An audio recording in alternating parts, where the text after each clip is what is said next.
Mga kababayan, ma'am sir, this is Jam, the Filipino channel ng inyong pong lingkod. So today is March 20, no, 30, 2026 at tayo ngayon ay andito sa may Parañaque City Hall, San Antonio Avenue, Parañaque. At dadalhin po natin yan sa may Intercontinental Flight Facilitator sa may Ninoy Aquino Avenue, Santo Niño, Parañaque po yan.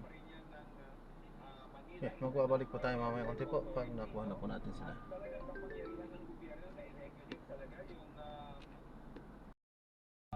Ang alam ko po, sa bali-balita, marami po yung mga natanggal kasi marami mga nagkara ng mga negosyo na hindi nila nakayanan, yung taas ng mga babayarin, at marami na rin yung mga pinalitan, no?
Uban to pinagpapadaanan sa atin.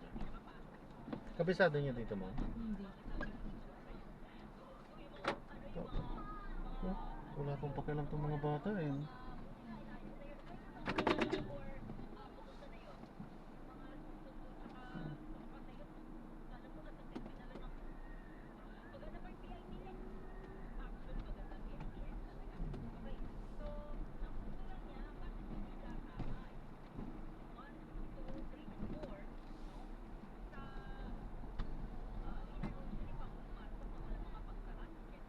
Dito tayo pinadaan, looban to.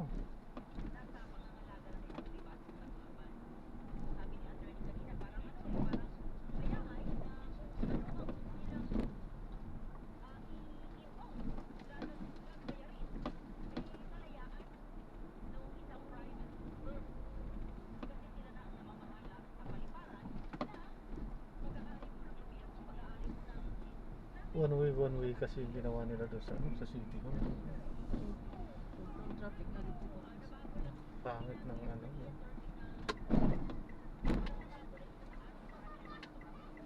Oh, sisiki pa. Wala.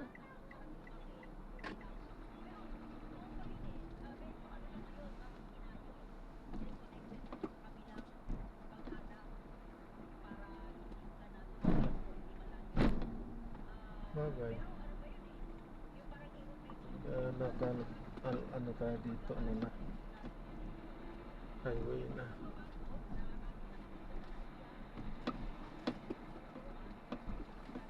Papasikip talaga sa kalsada, mga ganyan. Tutusin, malaki ang daanan. Napapasakit lang dahil sa wala tayong magawa.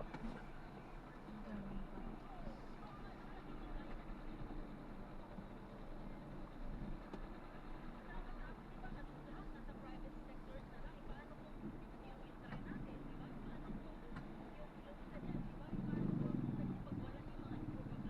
pa. Oh. Ano yung pinapabayaan ng magulang niya, late pa.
Yung may loob sir.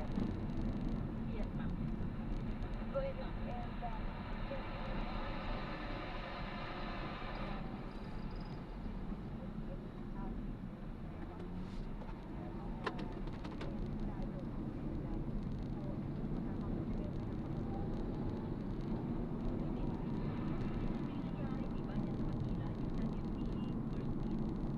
Kaya marami ang nakitang, sorry marami ang nakitang pasahero na sabi na wala po sa nalitaan sa cabin o yung sinasabi yung mga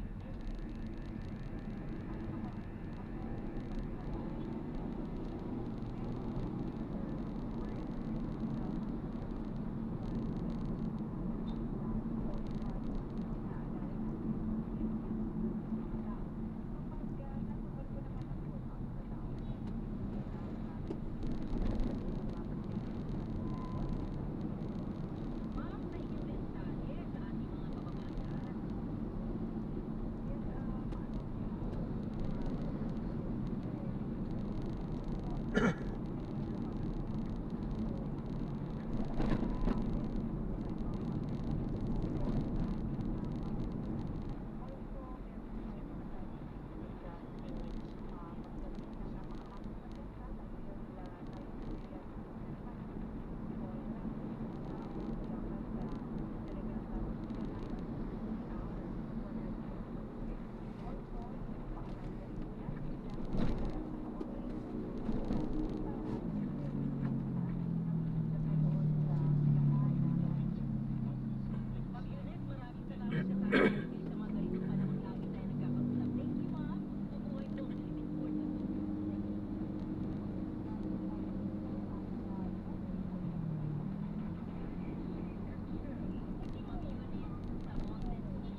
Corporation, ISO certified, world-class quality.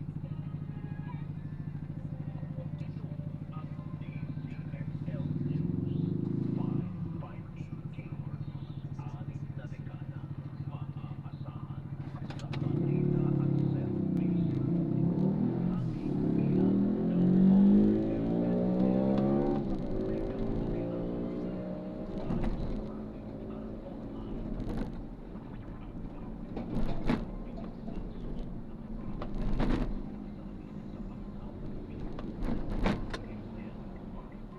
Ito po.